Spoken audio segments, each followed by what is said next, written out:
Good afternoon. Thank you for being here. My name is Representative Breon Curran. My pronouns are they, she.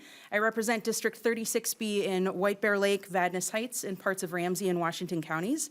And I'm also the chair of the Minnesota Queer Legislators Caucus.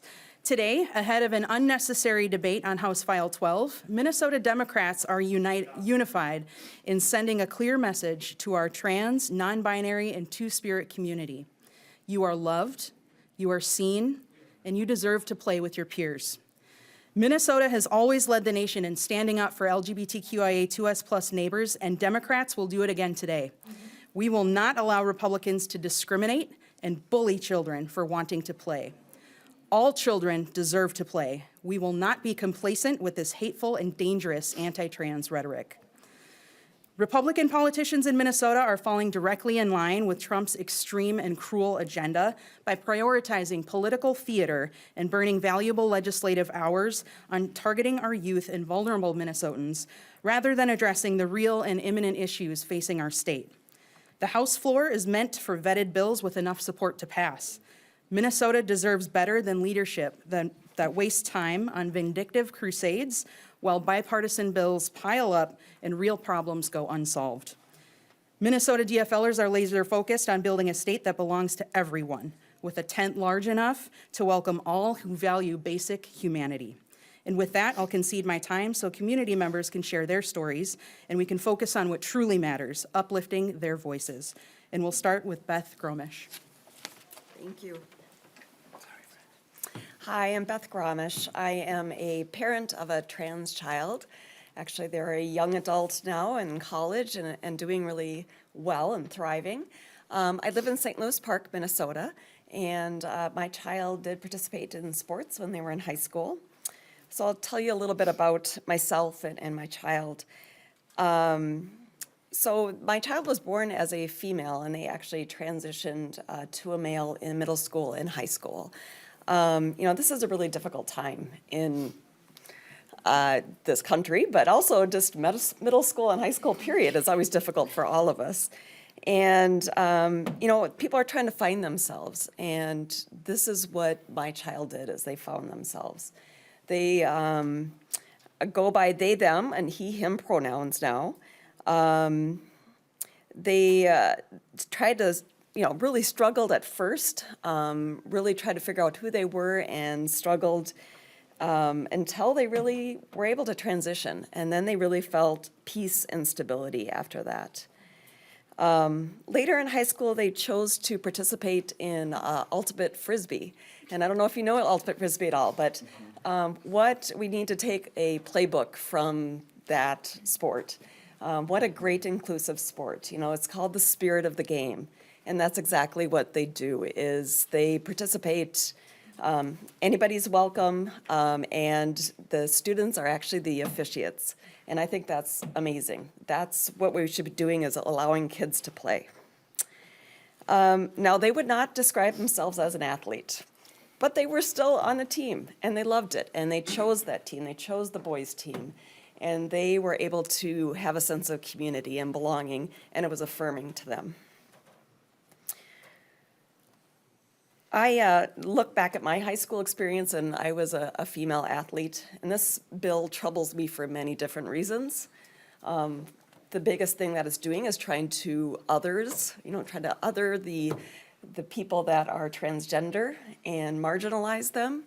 As a female athlete, I think this is even more worrying as well, because anybody that's less than that feminine ideal, that they're, tall, that they're muscular, maybe they wear their hair short, they're going to be scrutinized for being true female or scrutinized for their gender, which is just really unfair. This is all about sports, fun, and inclusion. So bodies really come in all shapes and sizes, and female athletes that are blessed shouldn't, have this scrutiny and it's just really not making them safe by having this bill. It's not supporting them. This really feels like a self-inflicted wound in a way. This is a non-issue. This is something that we should allow kids to play. This is, not an issue. It's not a problem. My kid thrived in school and didn't have any problems by being a trans athlete. So it really, to end it, it really creates a division.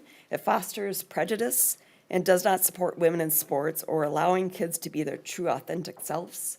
When you look at other states, this has gone poorly, and it really has harmed female athletes. I believe in Minnesota, and I think that we can be better. Thank you.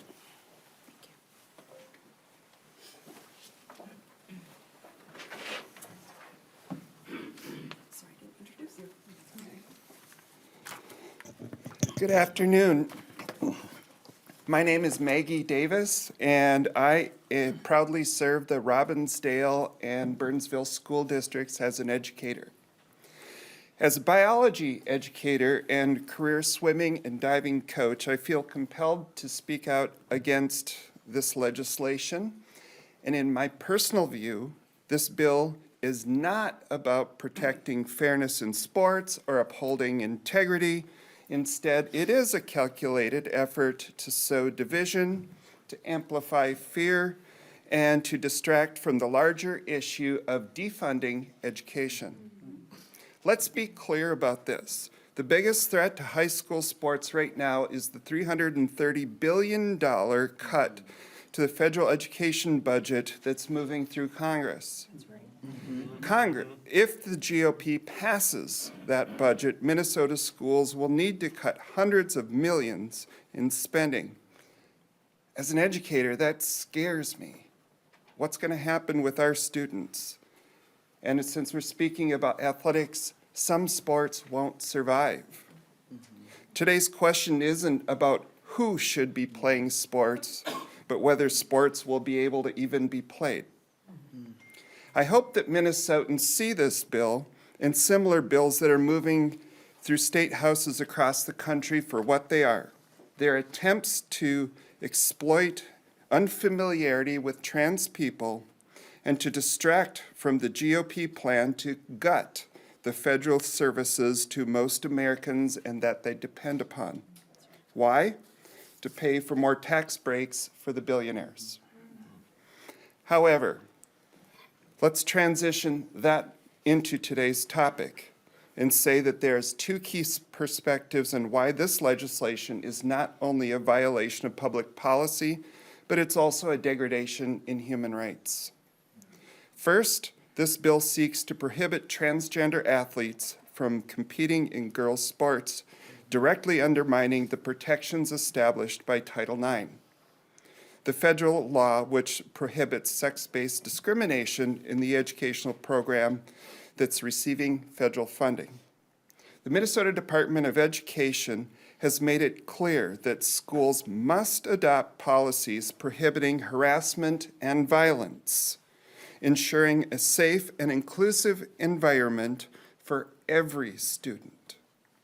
This bill, however, contradicts those principles by targeting transgender youth and attempting to roll back protections that have been in place for decades.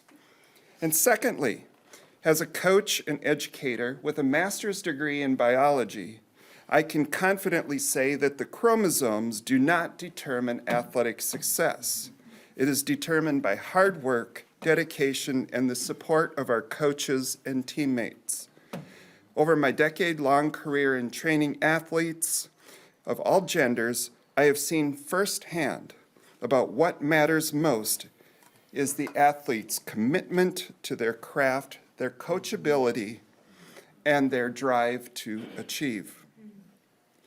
This bill is rooted in fear of diversity, fear of progress, fear of recognizing the inherent worth of every individual.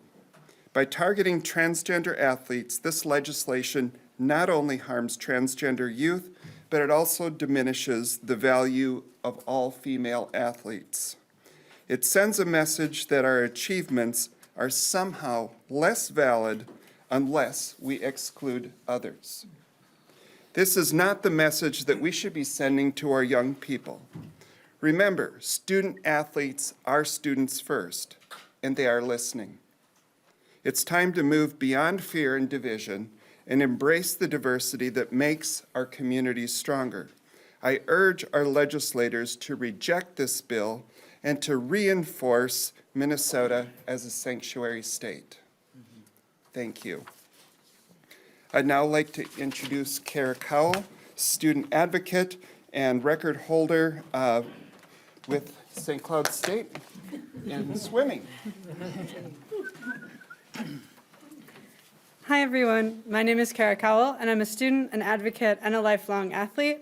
The opportunity to compete in swimming at the collegiate level is what brought me to Minnesota, and it's the sense of belonging and commitment to justice that I found here that made me want to stay. Growing up in competitive swimming, I spent more days inside the pool than outside of it, and I know firsthand how sports push you to be your best self. That's why I'm here today, to reinforce the importance that every young person has the opportunity to compete, belong, and thrive in sports. Athletics offers so many benefits, from physical to mental health to educational success and self-confidence. Trans women and girls deserve the same access to these benefits.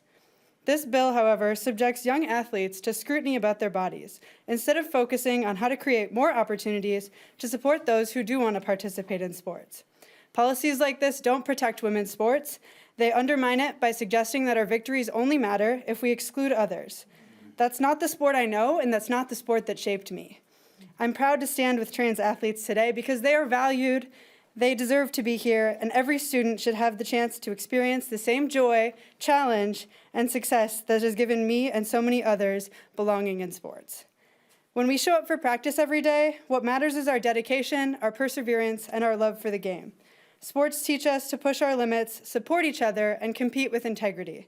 Most importantly, they remind us that every athlete deserves to compete as their true self every day. We can advocate for fairness and inclusion at the same time. We can celebrate the hard work of all athletes without taking away opportunities from others.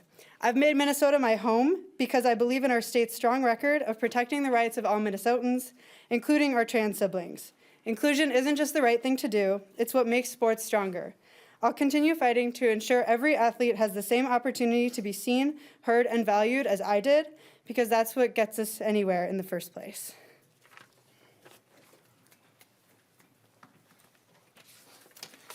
My name is Kat Rohn. I use they and she pronouns. I'm executive director of Outfront Minnesota, our state's largest LGBTQ advocacy organization. Sports in the state are thriving, and Minnesota has long been a leader in our country for athletics participation, particularly for girls and women, not in spite of, but because of our longstanding commitments to inclusion and support. It's something that we should be proud of as Minnesotans, and today we hope to preserve those opportunities. Today's bill is not just about sports, and it's not just about kids. It's about trying to redefine the role our bodies play in shaping our lives. And it's an invitation to greater scrutiny for all of us who don't fit neatly into a box. We all deserve the chance to play the sports we love, and we all deserve to be ourselves, free from scrutiny, bullying, and harassment. That's the promise we've made in Minnesota, and it's a promise we'll work to keep. And I'm proud to introduce trans athlete and good friend, Chris Mosier. Thank you.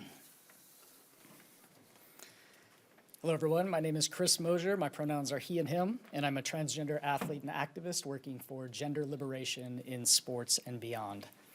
I'm also the founder of transathlete.com, which is the leading resource about trans inclusion and policies in sports at various levels of play. So I'm speaking to you today as both a professional athlete and as an expert in this field. 10 years ago, I became the first transgender man to make a men's U.S. national team right here in Minnesota. And since then, I've become an 8-time member of Team USA, a 5-time men's national champion, and a men's All-American in my sport of duathlon, which is run, bike, run, because it's important to say that. Yeah, everyone was like, oh. At a very young age, I had a strong sense of who I was, but long before I had the language to share that with other people, I grew up playing girls' and women's sports. Sport was my safe place. It was how I found my friends, my community, and my social life. On the court and the field was where I felt the most comfortable and the most like myself. So sport was an essential part of my upbringing and my life, and it continues to be so today. It taught me things about goal setting, communication, dedication, perseverance, leadership, and supporting others. In high school, when I struggled to find myself and understand my place in the world, sports quite literally saved my life. And my participation in sports as a high school student athlete certainly shaped me into who I am today. It forced me to focus on my academics to make sure that I could continue to play the sports that I loved. It required me figuring out good time management skills so that I could balance playing 3 sports, doing clubs and activities, and volunteering, and having good grades. It anchored my own self-confidence, my sense of self, and myself as a member of my school community. Now, I don't remember my team's standings now. It was a long time ago. And I couldn't tell you how many points I scored in my greatest games, although I believe I still hold a few school records. What I do remember is laughing with my friends on the bus rides home from away games. And I remember our playlists before the games, listening to playlists and making silly dances long before TikTok existed. I remember feeling a sense of pride and community when I would see my teammates in the hallways wearing our team shirts on game days. This is what youth sports is about. Through my own experience and nearly 15 years of mentoring transgender students and their families, I can tell you that this is a common experience across the board. Transgender students participate in sports for the same reasons as everyone else: to challenge ourselves, to improve our fitness, to be a part of a team, and most of all, to have fun. Excluding trans students from participation deprives us of the opportunities available to our peers, and it sends the message that we are not worthy of full and social lives. And we will not allow that to happen here in Minnesota. When I made Team USA for the first time right here, my goal was to make it easier for every transgender student who came after me. I will hope that the fight that I had to fight to be able to participate authentically as myself, that no other athlete would have to fight that fight. But here we are, a decade later, in a new, more hateful version of that fight. And while I've been able to be a possibility model for many in our community, we're still facing this fight. As it was mentioned, Minnesota is a national leader in sports for women and girls, and it's also a leader in human rights. But while Minnesota is a leader in inclusion, it is not immune to the hateful and harmful rhetoric and culture wars that we're seeing right now. There's literally no other way to say it. HF12 is political theater. Transgender people are the go-to target for lawmakers right now, looking to score cheap political points instead of actually doing their jobs and serving their constituents. In Minnesota and across our country, trans people deserve full and equal participation in all aspects of public life, and that includes in sports. You know, despite the daily attacks on me and my community, I love being trans. I think trans people are magic. And trans people are a gift to this world. Transgender people are real. We exist, and we will continue to exist. There has never been a world without transgender people in it. And Minnesota and our whole entire country and the world is better because of it. To the transgender youth who may see this, I want you to know that you are loved, you are valued, and you belong here. Not just here in Minnesota, but here in this world. And I will continue to fight as long as I need to make sure that you have the chance to live as your authentic self and play the sports that you love, just like I did. Thank you.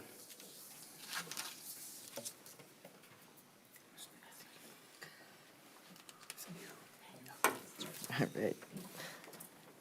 Bonjour, everybody. My name is Representative Leash Kozlowski. Whoops, knocked your microphone off. It's okay, I'm real loud. I use they, them pronouns, and I represent 8B beautiful Duluth, Minnesota. I'm here as a proud co-founder of our Queer Caucus, as our co-chair of our Posse Caucus, and also as a non-binary and the first two-spirit person, not only in the Minnesota House, but in any state, as any state representative in the country. And I say that not as a point of pride, but as a point of there needs to be much more work done, and why it's so important that we're in these spaces, and that we're here with our community and with our colleagues united. I want to send a message to everybody. While I don't hold lots of records as an athlete growing up, I've got some other ones. I share a similar sentiment. You know, as a kid, Indigenous kid who grew up in the streets of Duluth, I really found my outlet and my safe space through sport, through belonging, in confusion of who I am and where I fit in the world, soccer and basketball. And that turned into coaching and reffing and going on to supporting students in higher education in the work that I've done. That turned into running ultra marathons, which I haven't run a 50-mile in a while, but I promise I did it. I similarly know the sting of a tough loss, but also the joy and the pride of figuring out, you know, how to win, how to work together, how to have self-determination. And I also found an outlet to who I was as a two-spirit, non-binary person through sport. As an Indigenous person, two-spirit, I am no stranger, as we all here, standing in the face of 500 years of what has been colonial violence, and some of the first attacks were on two-spirit and trans people. And not unlike HF 12, which is not a bill about fairness in sports, but is in fact a bill to bully trans girls and non-binary kids and to eradicate us from public life. It is not our kids who are a problem. It is bullying. It is the focus of continuing to move us out of restrooms and locker rooms and try to say that there are only two genders, which we know is not true. And just as our kids did not stop being Native or two-spirit just because you cut our hair or you took our language, I can assure you that our children will not stop being transgender just because you try to remove us from sports. And so there's a lot more to say, and we'll leave my heart out on the House floor tonight and just ask that we allow our kids to leave their hearts out on the field, on the courts. And I just want to say to trans kids listening from home, wherever you're at, that no one gets to debate your existence as a trans, non-binary, or two-spirit person. We have a lot of adults and a lot of politicians who are talking about our bodies and about our identities and trying to shape and box in what we get to do with our life and our future and what it is that we came to this earth for. And so you are valid however you are, and it's not up for debate, period. And we are united and clear that no one gets to tell us who you are, or bully or box you in, and we're not going to stop fighting. And so I'll say that you have to come through us to get to the trans kids in Minnesota or anywhere. That's right. We're not going anywhere. And next up, Rep. Lee Finke, my partner in justice. Thank you, friend. And thank you all for being here and sharing your stories. It's an honor to stand here among all of you. My name is Lee Finke. My pronouns are she, her. I represent District 66A in the Minnesota House and serve as the House Chair of the Reproductive Freedom Caucus. And I don't have a lot more to add to what has been set up here. I would only say that history has never looked favorable upon any movement that tries to criminalize people based solely on the fact of who they are. And that is what is happening right now. That's what HF 12 is about. That is what every single executive order from the federal administration regarding trans people is about. It is a movement to eradicate from public life communities that are trans, non-binary, and two-spirit. But that's not my phrase, that's their phrase. We are going to stand for the rights of everyone, as we always have. That's what the DFL party is about. That's what the Minnesota Human Rights Act is about. It is not a question of whether or not 6 or 7-year-old trans girls should be allowed to play on their teams. That's what this bill says. If you are a 6-year-old trans girl, we are going to target you for exclusion. It is hateful, it is cruel, it is beyond cruel. And I would ask my colleagues across the aisle what it is they think history will say about this moment when they looked at a kid and said, because of who you are singled out and removed. I can think of no justification for such an act. I also just want to reiterate what several of our speakers have said here. The trans community is beautiful and powerful. It is the greatest joy of my life to be a part of it. And no one gets to tell us who we are. Not a president, not a House Speaker, not a billionaire. No one. Not your churches, nobody. We determine who we are. We have always existed. We always will. And I am grateful and proud to be here among these folks protecting our rights. And thank you all for standing strong with us today. I'll now pass it over to Representative Long. I don't know what your title is. Who does these days? I'll be very brief. I just want to say thank you to those who came to share their stories today. And I think you heard the power and the beauty of youth sports, which is about teamwork. It is about competition. It is about bringing people together. And what this bill is saying is to all our kids, you can't play together. And to some of our kids, you can't play on any sports team at all. And we have a bill that the GOP is papering over a bit what the actual consequences would be. But if you look at it, they require that it be enforced. And what does enforcement mean to determine under their false definition who is and is not allowed to play on a girls' team? It means that every single kid who wants to play on these teams will have to go what? A medical examination, a medical test. We are creating new barriers to participation when we have fought so hard for so long from Title IX to the present to try to get access to girls' sports. And yet this bill is setting us back. It's also setting us back in human rights. This is a clear violation of the Minnesota Human Rights Act.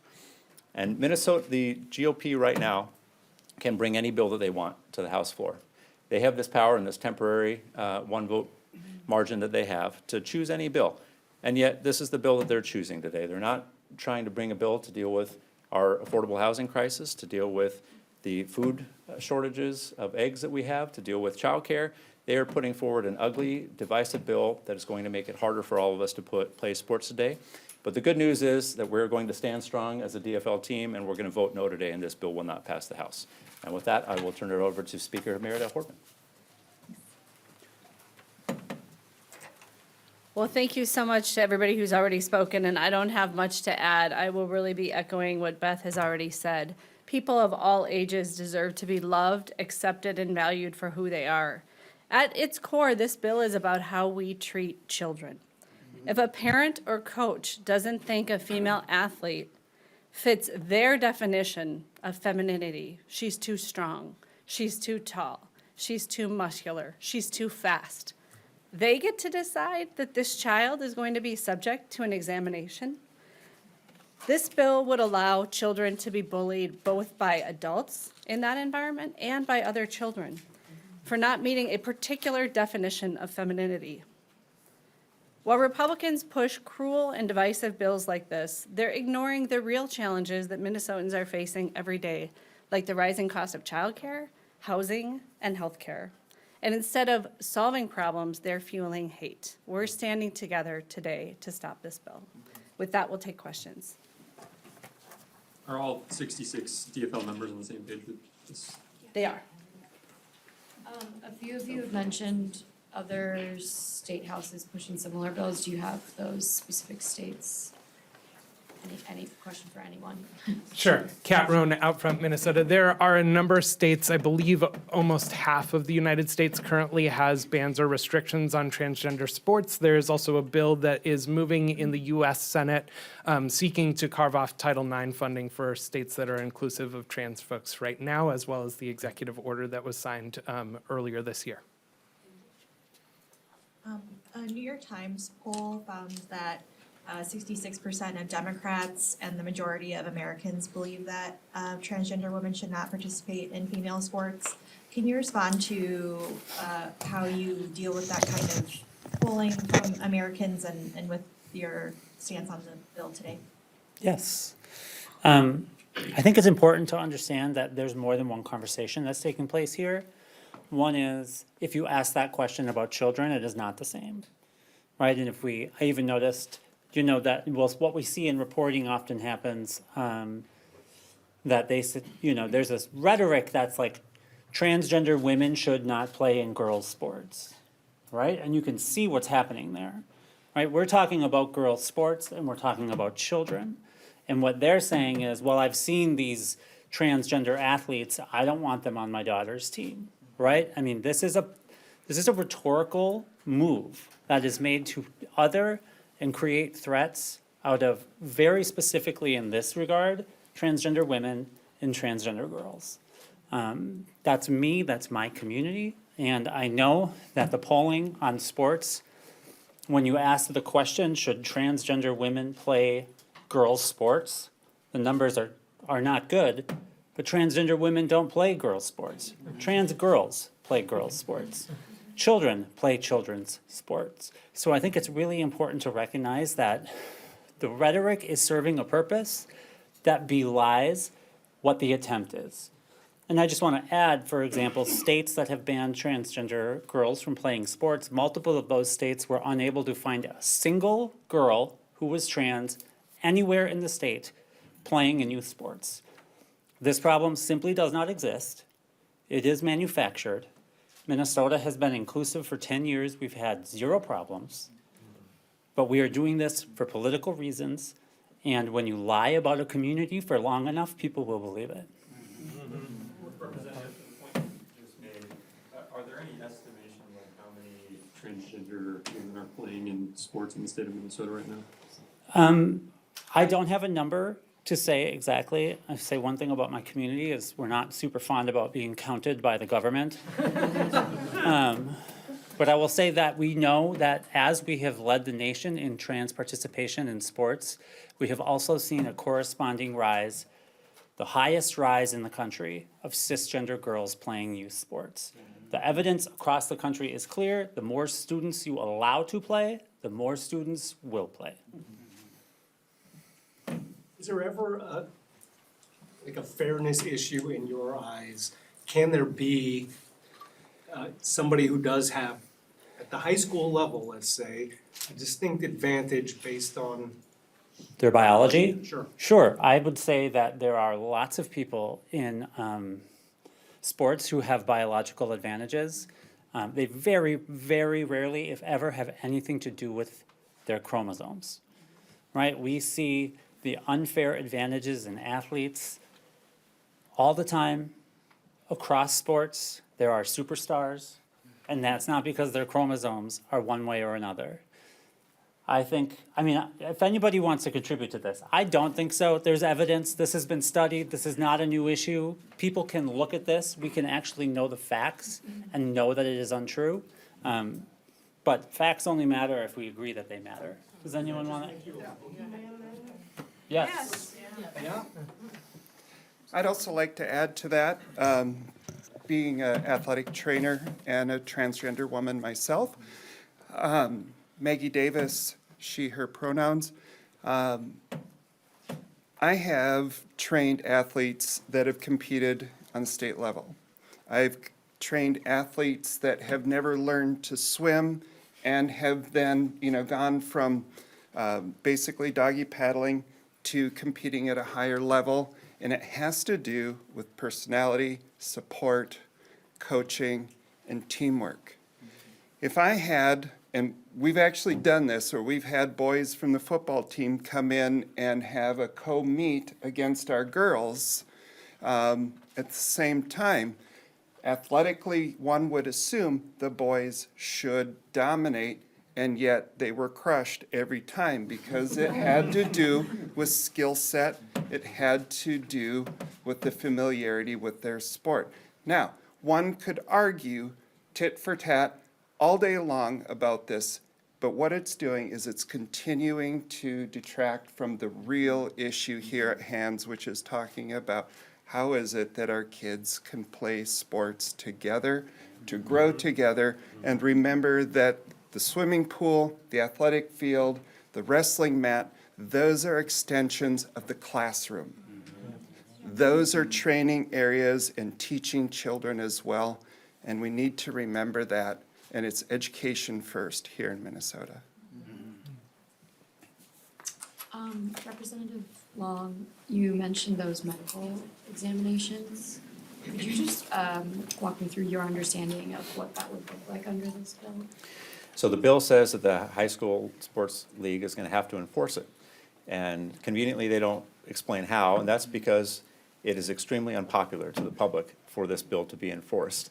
And you, if you are going to confirm the fake definition that they have in this bill of what it would take to play on a girls' sports team, you're going to have to do some medical examinations, some medical procedures. They define gender based on reproduction. You are going to have to determine whether these kids down to elementary school meet that definition. And that is something that would apply to every single kid who wants to participate in these sports. It doesn't carve out anything for intersex either, does it? No, hi, my name is Sydney Jordan. I use she, her pronouns, and I represent 60A here. And I am the DFL lead on education policy here in the Minnesota House. And we asked those questions in committee. And a previous version of the bill outlined exactly what that enforcement mechanism would be. And it did include an anatomy examination. It included a chromosome, I'm conflating hormones and chromosomes. But it would analyze and force every child who wanted to play on teams to get a body examination and to have their chromosomes and hormones examined. And it doesn't include, and we asked questions about what about children who are intersex? How does this work? And the GOP, has amended their bill, so that is no longer in the bill. But they were very mum on the issue of enforcement. But this bill is very clear that enforcement will happen, and so it's really going to be up to the high school league to determine what that is. But previous iterations of this bill did include those three things. Could someone speak to the amendments that are gonna be coming up on the House floor on this and what those might, what we can expect out of that? Yes, we will be bringing amendments forward to make sure that sports are safe for all students to participate in, regardless of their gender expression and identity. Speaker Emerita, can you talk about Republicans bringing this bill forward and whether that will affect bipartisan negotiations coming forward? Well, ultimately, at the end of the day, we're going to have a budget for the state of Minnesota, and we will work together to make that happen. But this kind of activity does make it more difficult for us to work with our colleagues because it shows a meanness, a disregard of the human rights of all the people of the state of Minnesota. The other thing is it's just a waste of time. They know it's not going to pass. They know that if we pick those issues right now to work on that are bipartisan, that are important, that are supported, that will help the state move forward, that's the right thing to do. Representative Bakeberg was on Minnesota Public Radio this morning making those points exactly. We are anxious to work with our Republican colleagues on all sorts of issues like funding education. This is a distraction, it's a waste of time, and it will, I'm sure, make it more difficult, but we'll get there. I promise you, Leader Murphy, Governor Walz, and even the House of Representatives will work together to pass a budget for the state of Minnesota. Thank you. Thank you all. Thank you.